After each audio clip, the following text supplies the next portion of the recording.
สวัสดีค่ะพบกับรายการฮันกุก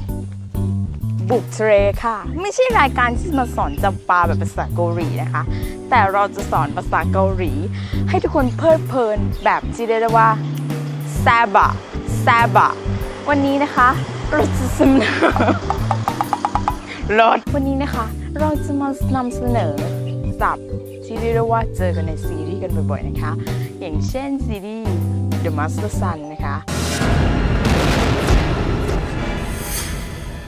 วันนี้คือคำว่าโกโจ꺼지는 거야 꺼져โกโจมีความหมายว่าใส่หัวไ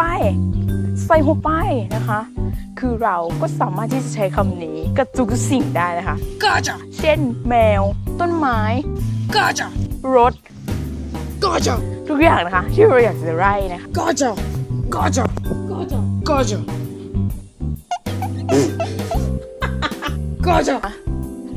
โจนะคะสรุปกันอีกรอบหนึ่งนะคะแปลว่า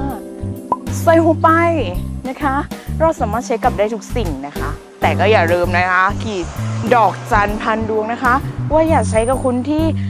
อาวุโสกว่านะคะหรือว่าผู้หลักผู้ใหญ่นะคะมันจะเป็นความหมายที่ไม่ดีค่ะสำหรับวันนี้ขอบคุณค่ะ